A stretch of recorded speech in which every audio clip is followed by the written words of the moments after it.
Bienvenue au balado Lanaudière inspirante. Ici, Culture Lanaudière s'entretient avec des artistes de chez nous, de toutes disciplines confondues, pour vous faire découvrir ces acteurs et actrices du milieu culturel dans toute leur unicité. Nous sommes convaincus que vous tomberez en amour avec toute la richesse de la culture lanaudoise. Notre but? Ouvrir votre appétit culturel pour ce qui se fait chez nous. Alors c'est parti!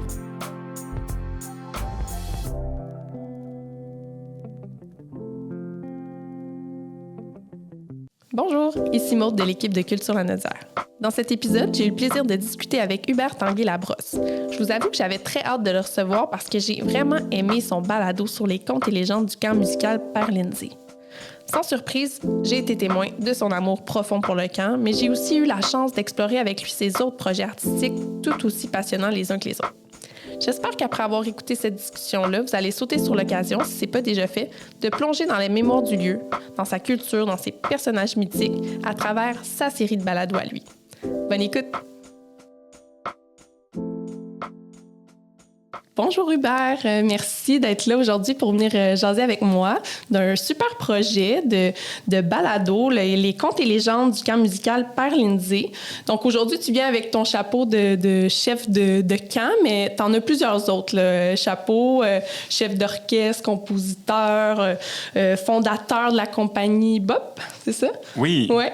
Donc avant là, qu'on parle en détail de ce beau projet-là, est-ce que tu veux nous parler un petit peu de ton parcours musical ou artistique un peu plus largement? Absolument. D'abord, merci pour l'invitation. Ça fait plaisir d'être ici. Donc, je suis un musicien classique de formation. J'ai fait de la clarinette pendant plusieurs années. Puis après mes études, mon baccalauréat en clarinette, j'ai décidé de me diriger vers la direction d'orchestre, puis de commencer à faire mes propres projets avec mes amis, avec des artistes que j'aime. Donc, j'ai fondé Bop il y a environ presque 15 ans, je crois. 15 ans, OK, oui. Oui. Peut-être moins que ça, en fait, mais bon, je me rappelle plus. Et puis, avec cette compagnie-là, avec des artistes que j'aime, les artistes avec qui je voulais m'entourer, j'ai commencé à faire des spectacles qui varient vraiment d'une année à l'autre selon le lieu dans lequel on présente. Donc, c'est toujours des spectacles au centre duquel la musique classique joue un rôle vraiment important, mais on travaille avec des artistes de théâtre, des artistes de danse, on a fait de l'opéra, on a fait même travailler avec un cirque à Québec. Donc, c'est toujours très audacieux là, comme proposition, multidisciplinaire. On fait de la création pluridisciplinaire, puis la musique est toujours joue le premier rôle finalement de chaque production. Génial. Puis ton rapport avec le camp musical, lui, il part d'où? Donc, j'ai été campeur. J'ai commencé à aller au camp quand j'avais environ 12 ans, quand je suis en secondaire 1. Donc, j'ai fait 5 années campeur là-bas. Après, j'ai travaillé, j'ai été moniteur. J'ai commencé à faire la chorale en 2009. Puis, en fait, j'ai jamais quitté le camp depuis que j'ai commencé à y aller en 2001. Puis les gens là, qui visitent le camp, il faut savoir, moi, j'ai des amis là, qui y allaient, là, puis c'était comme tellement important dans leur été de visiter cet endroit-là. Puis ils retournaient, tu parles d'être allé comme 5 ans en tant que campeur, puis ensuite, il y avait cette volonté-là d'y retourner ensuite, de s'y impliquer. Puis t'es pas le seul là, qui a cet amour profond. Le camp va bientôt avoir 60 ans, puis c'est vraiment une communauté, c'est très serré. Les gens développent un attachement très fort avec ce lieu-là. C'est un endroit très spécial. Puis donc, que ce soit les professeurs... C'est spécial comme ça? Je pense que c'est rare qu'on est dans un endroit où tout le monde est aussi impliqué, heureux d'y être. Il y a vraiment une culture incroyable là-bas. Les jeunes ont envie de participer, les jeunes ont envie d'apprendre. Les adultes qui sont là ont un attachement très fort, donc sont aussi très heureux d'être là, de partager ce qu'ils connaissent. Donc, c'est un lieu très spécial. Puis le site est magnifique. C'est sûr que ça aide aussi à avoir un lac, avoir la forêt autour de nous. Donc, oui, c'est un superbe endroit. Je suis très, très chanceux de pouvoir passer mes étés là-bas depuis aussi longtemps. Oui, puis qu'est-ce qui t'a donné le goût, justement, parlons-en de ton projet de balado, qui est un peu différent de tes activités musicales habituelles. C'est parti d'où? Ce que j'en comprends, c'est que c'est un projet de pandémie au départ. Oui. Donc, j'ai été moniteur longtemps au camp. Puis pendant ces années-là, j'ai comme développé un répertoire d'histoires que je racontais aux jeunes autour du feu, en chalet, avant de se coucher. Donc, ce répertoire-là d'histoires, au cours des années, s'est développé. J'en ai ajouté. Puis ces histoires-là sont... qui commençaient par des improvisations sont devenus de plus en plus complexes. Un univers s'est créé autour de ça. Et puis là, l'été de la pandémie en 2020, quand on n'a pas pu ouvrir le camp, c'est sûr que ça a fait un gros vide pour tout le monde. Moi, ça m'a fait beaucoup de peine. Je pensais aux jeunes qui étaient chez eux, qui ne pouvaient pas venir au camp. Puis je me mettais à leur place. Je me disais, si moi, j'avais été campeur encore au secondaire, j'aurais trouvé ça tellement dur. Donc, pour garder un lien avec eux, je me suis dit, je vais raconter mes histoires en format balado. J'avais un petit peu de temps aussi parce que tout était arrêté. Donc, j'ai commencé à adapter mes histoires puis à les enregistrer avec mon ami Nata, qui a aussi été moniteur au camp musical avec moi, qui travaille encore là. Il vient enregistrer les jeunes à la fin du camp. Il vient les enregistrer quand ils font leur petit concert. Donc, on s'est mis là-dessus. On a commencé à travailler la balado. Puis finalement, c'était beaucoup plus de travail que je pensais. Donc, ça a été beaucoup plus long que prévu. Je pensais faire ça en quelques mois, puis ça m'a pris une couple d'années. Oui, ben, c'est ça. On va se le dire, c'est pas un format de balado comme on fait en ce moment où c'est une discussion, très peu de montage. Là, toi, il y a de la musique, il y a un build-up, une narration aussi autour de ça. C'est ton côté conteur qui embarque là-dedans. Fait qu'il y a beaucoup de travail. Est-ce que les récits... comment ils sont nés? Dans le fond, c'est les récits que tu racontais autour du feu, comme tu dis, puis à partir de là, t'es venu les bonifier, j'imagine. Bien, je suis parti des histoires principales là, que je racontais. Il y a un épisode où j'ai inventé une nouvelle histoire. Ça faisait un bout que je me disais, il faudrait que j'ajoute une histoire à mon répertoire. Le dernier épisode, j'avais comme cette idée de faire un espèce de true crime pour le dernier épisode, faire quelque chose de spécial. Donc ça, j'ai comme ramassé une couple d'histoires que j'avais peu racontées aux jeunes, mais que ça m'était déjà arrivé de les raconter. Puis il y a un épisode aussi, le premier de la deuxième saison, c'est un spectacle jeunesse que j'ai fait avec ma compagnie, BOP, qu'on avait fait quelques années plus tôt, qui était inspiré de l'univers du sorcier Gogun, qui est comme un des personnages centraux de mes histoires au camp, mais ça ne mentionnait pas le camp dans ce spectacle-là. Puis finalement, on a repris le spectacle, puis on l'a fait en balado. On l'a adopté en balado, oui. Fait que, concrètement, quel genre d'histoire on retrouve dans cet univers-là? On parle un petit peu des lieux, des personnages mythiques autour du camp? Bien, c'est ça. Les deux premiers épisodes, c'est vraiment sur la fondation du camp, comment les personnages, donc le père Lindsay, mais toutes les autres personnes qui gravitaient autour du camp ont fondé le camp avec un personnage fictif qui est Jean Palapouf, mon grand-père. Puis ensuite, ben là, c'est les histoires, donc pourquoi au camp il y a un lac, pourquoi il y a des sangsues. Donc les sangsues, c'est une des choses que les enfants me demandent le plus de raconter au camp parce qu'évidemment...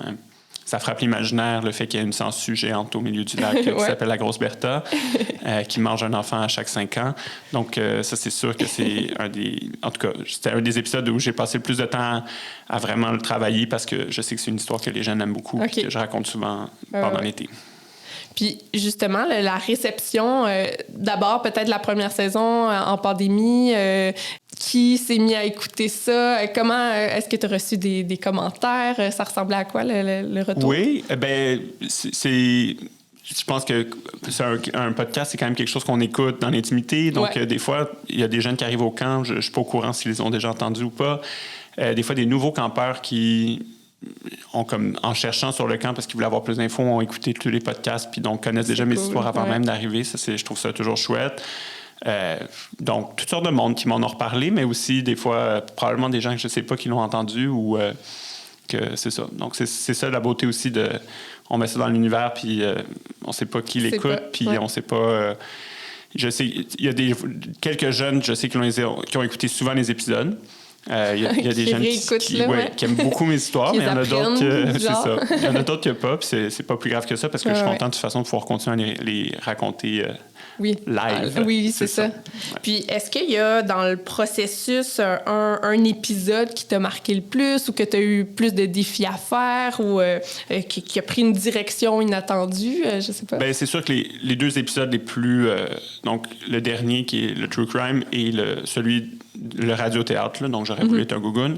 Ça a été beaucoup plus long à faire parce qu'il y a beaucoup de musique live qui a été enregistrée, qui a été montée. Donc, plusieurs musiciens qu'on a dû aller en studio avec eux. la musique que j'ai dû changer, réécrire. Okay. Donc, c'est sûr que ça a été les plus longs, puis ceux dans lesquels j'ai passé le plus de temps avec Nata à travailler sur les épisodes. Parce que lui a fait toute la partie de bruitage, donc toutes les ambiances sonores qui ajoutent vraiment quelque chose à l'histoire. Donc, ça a été un long travail avec lui, mais beaucoup de temps dans son sous-sol à avoir du plaisir. Oui, parce que là, 7 épisodes en ce moment qui sont disponibles sur un travail qui s'est fait sur plusieurs années dans différentes périodes aussi, à travers tes autres occupations, j'imagine. Quand j'avais un peu de temps libre, oui. Parfait. Est-ce que tu as fait ça un peu dans le but de rester vivant pendant la pandémie, qu'il y a quelque chose encore d'accessible pour les jeunes, mais est-ce que c'est une façon pour toi aussi d'archiver autrement l'histoire, le lieu? Est-ce qu'il y a cette conscience-là en le faisant? Bien, c'est sûr que ça me faisait plaisir de penser que ces histoires-là allaient être enregistrées, qu'elles allaient être accessibles, puis que j'aime les raconter, mais j'aime aussi penser que maintenant sont là, puis j'ai pu à m'en faire, à me dire, il faut que je raconte chacun parce que les jeunes, finalement, dans leurs 2 semaines au camp, c'est rare que je vais pouvoir raconter, disons, les 7, 8, 9 histoires que j'ai inventées. Donc, là, généralement, ça va être 1 ou 2, 3 occasions où je vais pouvoir les raconter, parce qu'elles sont quand même assez longues, puis ça s'étire souvent. Donc, je suis content que là, s'il y a vraiment un jeune qui se dit « j'adore les histoires », il peut aller les écouter, puis il n'a pas besoin de moi pour les entendre. Oui. Puis est-ce que toi, dans ta démarche artistique, est-ce que ça a éveillé d'autres envies?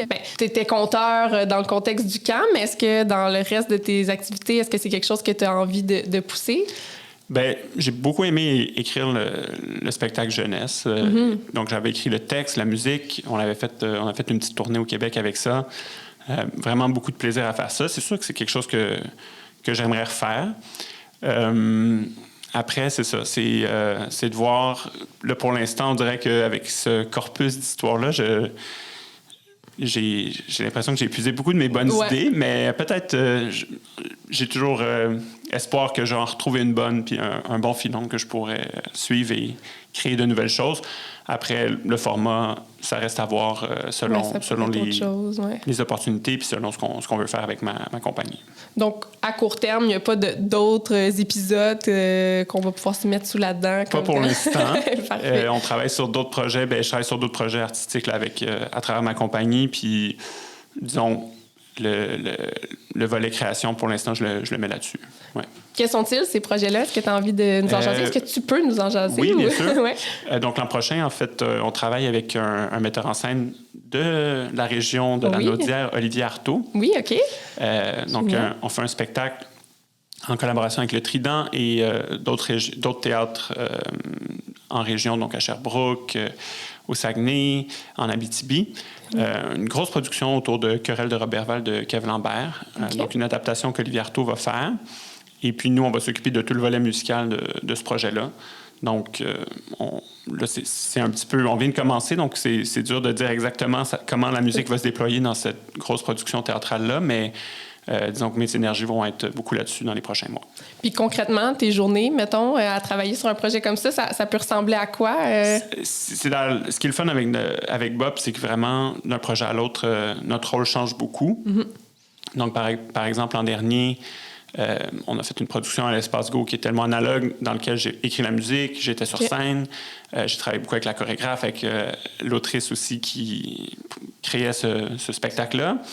Cette année, on a fait un spectacle, il y avait une autrice, il y avait déjà un compositeur, donc moi, mon travail, c'était plus de faire le lien entre les deux, et aussi de travailler avec les enfants qui étaient sur scène, parce qu'il y avait 3 enfants sur scène, une enfant en coulisses qui faisait la régie. Oh, wow. Et puis, l'an prochain, un autre projet, donc, où là, ça va être entre Olivier et Bop, peut-être d'autres artistes avec qui on va s'allier, ça reste à voir. Okay. Mais donc, c'est ça la beauté, c'est que finalement, d'un projet à l'autre, c'est très, très différent. On ne met pas le même chapeau, puis on essaie juste de servir le projet, puis aider les artistes qui travaillent à ces projets-là, puis s'assurer que le spectacle est le meilleur possible. Génial. Puis là, tu me parles encore une fois d'enfants dans l'implication de spectacles. C'est important pour toi, la jeunesse, si tu t'impliques au camp, c'est que tu as envie de transmettre, j'imagine. C'est quelque chose de... Oui, je sais pas si c'est une question de transmission, plus que j'aime ça être avec des enfants, j'aime ça être avec des ados. Donc, j'aime ça travailler avec eux aussi. Ils t'apportent beaucoup. C'est ça. Ouais, je trouve que c'est plaisant, puis c'est enrichissant des deux côtés, là, j'imagine. Donc, le camp, c'est quelque chose que j'adore être là-bas. Ça m'apporte énormément. Puis, autant les jeunes qui sont là, les jeunes employés aussi, les moniteurs, monitrices qui ont 19, 20 ans, c'est super de les côtoyer puis de travailler avec eux. Puis là, cette année, on aime faire ça avec Bob. On veut le faire au moins... On ne le fait pas chaque année parce qu'on n'a pas l'occasion, mais là, cette année, on a travaillé avec une trentaine d'enfants d'une école primaire pour créer un spectacle théâtre musical. Puis ça a été vraiment une super expérience. Là. Vraiment, leur implication, leurs idées, puis aussi le plaisir qu'on a eu à le monter. C'est une école qui est déjà concentration musique? L'école Le Plateau à Montréal. Ouais. J'ai été là quand j'étais petit. Donc, finalement, on a proposé à tous les élèves de 5e année... ceux qui voulaient s'impliquer, on a essayé de les impliquer d'une façon ou d'une autre. Donc, il y avait 3 enfants sur scène. Comme je disais, il y avait un enfant qui faisait de l'assistance à la mise en scène aussi. Et puis, on a formé des petites équipes. Donc, une équipe de 8 qui s'occupait des décors avec, évidemment, des concepteurs, conceptrices là, aguerris qui les épaulaient, mais qui prenaient leurs idées puis qui essayaient que les enfants sentent vraiment que leurs idées étaient sur scène. Ouais. Donc, il y avait des gens aussi au son, à l'éclairage, à la composition. Il y avait des tout petits morceaux musicaux composés par 4 jeunes compositrices de l'école Le Plateau. Puis, ça a fait vraiment... En tout cas, ça a fait un super spectacle. On était vraiment heureux du résultat, mais surtout aussi heureux de... Quand ils sont venus voir on a fait une espèce d'avant-première avec les enfants puis leurs parents, puis ça a été tellement une belle soirée. Il va y avoir beaucoup de fierté de leur part, puis de ta part aussi, j'imagine, de voir tout ça prendre forme. Puis par rapport au camp musical, qu'est-ce que tu souhaites pour l'avenir du camp? Qu'est-ce qui s'en vient? Qu'est-ce que vous préparez en ce moment pour l'été à venir? Bien, je pense qu'il est merveilleux au camp, c'est qu'on souhaite que ça reste comme c'est. Donc, ça fait 60 ans que ça va exister. Puis, évidemment, on continue à l'améliorer. On continue à avoir toutes sortes de projets. Là, la directrice vient d'annoncer là, qu'on va construire un nouveau chalet pour les campeurs. Il y aurait un projet un jour peut-être d'une nouvelle salle de concert qu'on aimerait avoir. Okay. Mais je veux dire, par rapport à l'esprit, la culture qui est là, les jeunes qu'on côtoie, les professeurs, s'il y a quelque chose qu'on sent... pas qui est immuable, mais finalement, on veut juste perpétuer finalement, ce qui nous a été légué par les gens qui nous ont précédés, puis juste continuer à ce que le camp reste ce qu'il est. Ouais. Bien, l'engouement, en tout cas, a l'air d'être encore aussi présent à travers toutes ces années-là. Juste avant de te laisser partir, Hubert, je pose la même question à toutes mes invités en fin de balado. Est-ce que tu pourrais nous partager soit un projet, un lieu, un artiste dans la Naudière qui toi, t'inspire particulièrement? Bien, donc, ma préparation à cette question avait été Olivier Artaud, parce que je voulais faire un lien avec le projet qu'on est en train de faire. C'est pas un artiste que je connais encore très bien, mais je veux dire, c'est un metteur en scène très en vue, puis je sais que j'ai entendu énormément de bonnes choses par rapport à lui. Puis pour l'instant, les premiers échanges que j'ai avec lui ont été vraiment très inspirants et il est aussi très sympathique, donc très agréable à côtoyer. Donc j'ai vraiment hâte de travailler avec lui, de travailler finalement sur son adaptation de la pièce de Kev Lambert. Et puis c'est lui qui va la mettre en scène, donc j'ai très hâte de collaborer avec ce L'Anneau d'Oie. Fait que là, ça, c'est en processus de création, donc on n'a pas de date déjà. Ça a été annoncé au Trident. Je pense que ça va être fait aussi au FTA, mais ça n'a pas été annoncé les dates encore. Ça va être fait au CNA. Génial.